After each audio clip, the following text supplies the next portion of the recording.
So, what am I going to be talking about today then? Well, we're going to be talking about artificial intelligence and healthcare, and we've got dementia in there as well.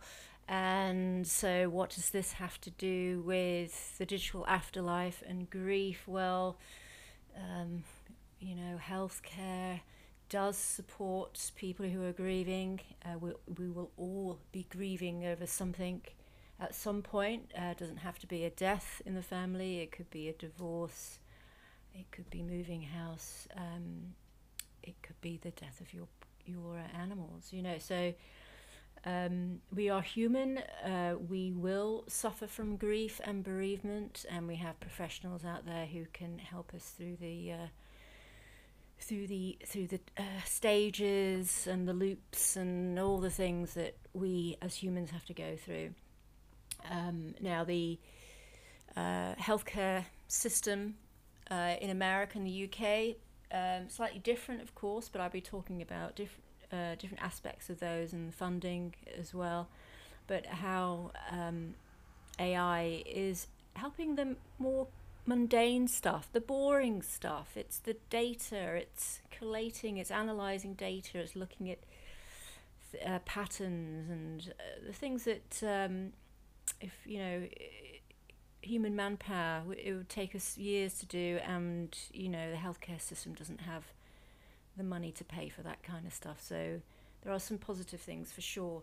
I'm going to go through a little bit about a little bit of technical jargon as well. But hey, AI, technical jargon, and then mix it up with some real life stuff. And it'd be great to get some feedback, actually, to see what you think. I am, after all, someone with lived experience, but I'm not a professional in the respect that I'm not a professional healthcare person. I'm not a doctor or anything, or a psychologist. But I am doing my PhD, so I'm a researcher for sure. Artificial intelligence is no longer a fantasy concept exchanged by scientists and researchers predicting an uncertain time in the future.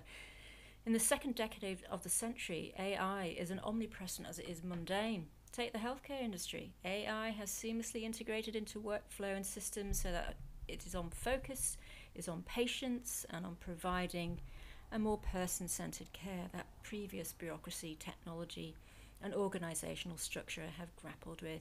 I first heard about person-centered care with regards to dementia and caring for my mother, and it was actually post-caring for her after she died, because it was the most traumatic thing that I've ever gone through. So there was although I did study dementia, I googled it while I was caring for her.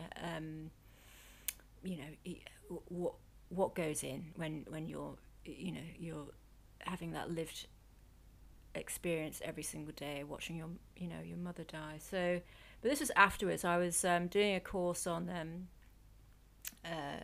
teaching workshops, creative workshops, to people with dementia and their early onset dementia and carers. And so that's where I heard about person-centered care and how dementia has to be person-centered because every person is different. And of course, that goes to everybody. We're all different. We all have different needs, but very often we are put into a box together. And that has a lot to do with money restrictions and time and all that kind of stuff. So the benefits of AI in healthcare are revolutionary, and it starts with data that it sifts through and analyzes. Machine learning is a subset of AI that identifies patterns in large data sets and makes predictions based on the data. The patterns for prediction or discovery are derived from the actual data rather than a human programmer, which is what would happen beforehand.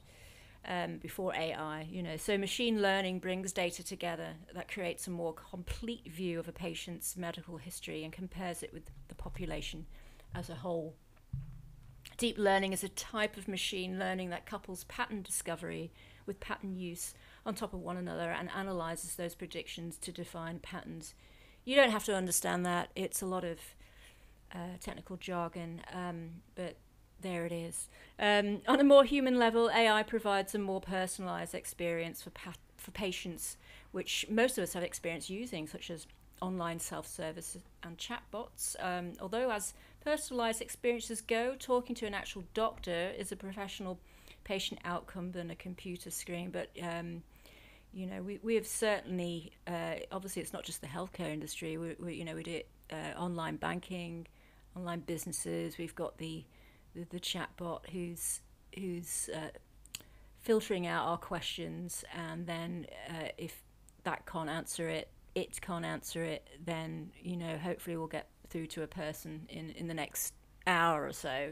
So there are key areas of health research and artificial intelligence applications. These are population health, medical imaging, health tracking apps, telehealth and remote patient monitoring integration, identifying gaps in health inequalities and biases, data analytics for key performance indicators, facilitating patient wellness and preventative care.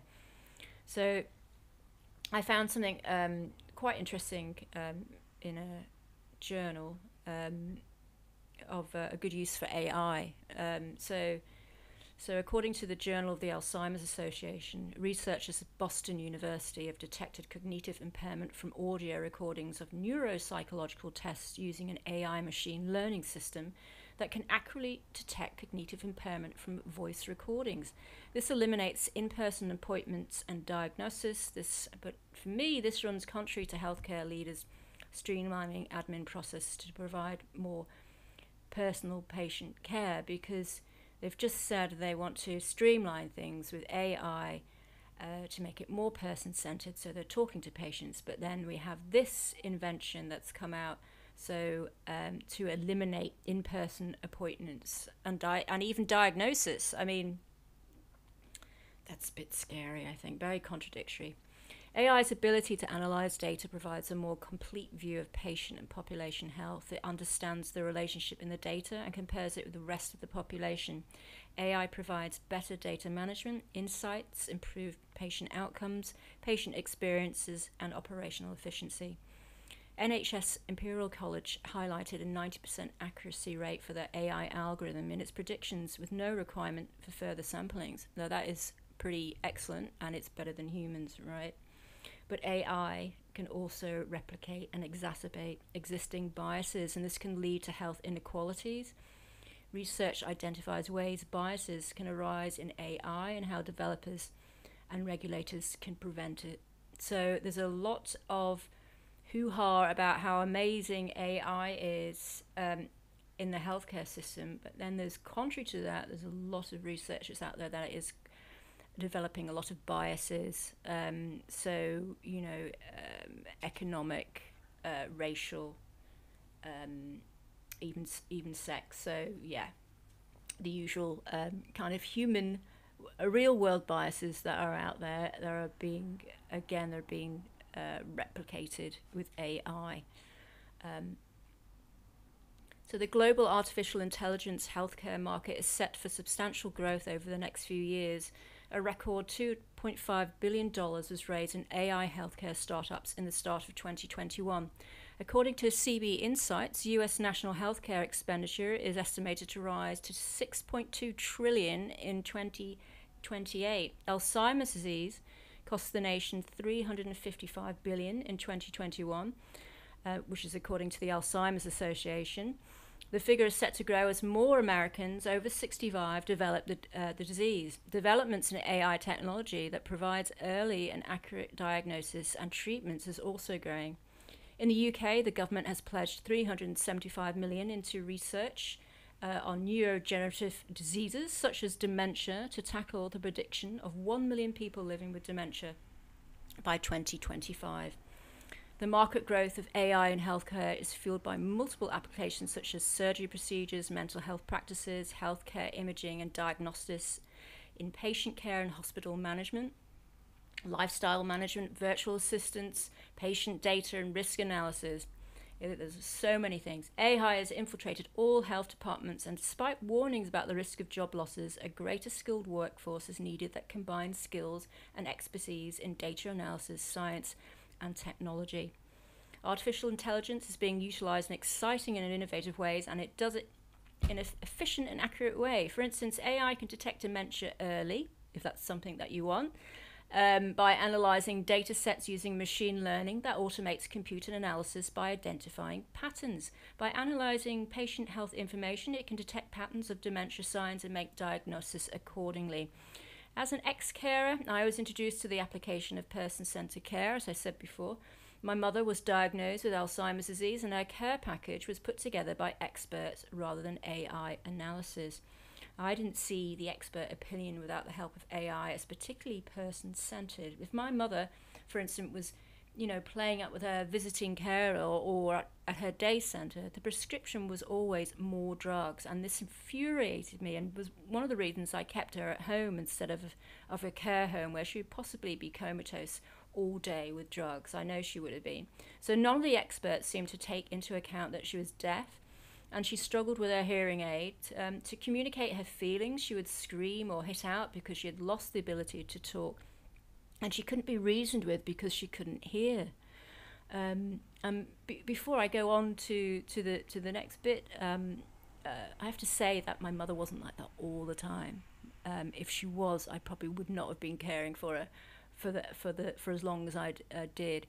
She was only, I would say, for a few minutes at certain points in the day, i.e., if I had to move her from one room to the other, i.e., make her do something, and which wasn't often. So apart from that, she was absolutely wonderful. I have to say that, as she really was. Very happy, smiley person, like a child, Would AI make any difference to this kind of care, or the failings down to a wider or are the failings down to a wider problem in funding cuts and carer staff shortages with no amount of AI will improve? I mean, this is the truth of it. You're getting people who are in home care. They're earning £8 an hour, which is what, $5 or $6 an hour, and they're put in care of your loved ones. Really? I mean, come on. No amount of AI is going to improve the fact that these people don't get paid enough, and they don't get trained enough because they don't get paid enough. So,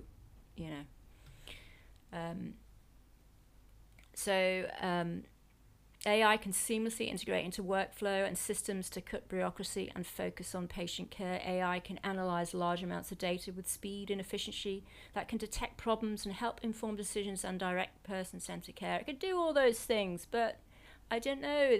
Things are. You read about having robot dogs in care homes. Why? I just don't understand that. Why are we giving robot dogs to our parents or grandparents in care homes? Why aren't they want to speak to real people? Come on.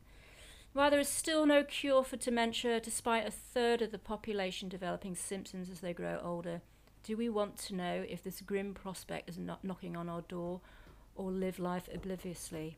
I mean, that a third of the population are going to get dementia. That is absolutely scary. I don't think there's any proof that dementia is hereditary, because I've certainly done research on it, and because obviously that's the thing that you think when your parent has dementia. But I do worry. I'm a certain age. I'm doing I admit that I'm doing a PhD, partly because to keep my mind active, but also you worry. As you get older, you will get more isolated. You will have less people to talk to, and with my mum, her husband, my dad, died 10 years before she developed dementia, and she lived alone. And yes, of course, her children called her, but she lived alone. She was isolated. She didn't have friends. Of course, she was deaf, severely deaf in one ear, which exacerbates dementia for sure. That's a proven thing. But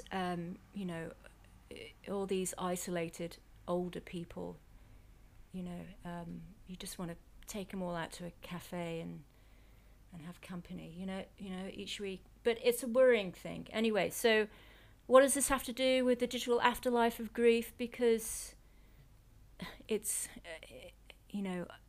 as I said, we are all going to experience grief if we haven't already.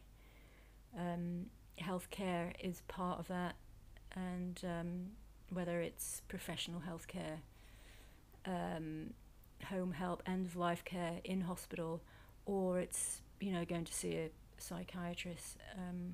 These are all things that are there to support us.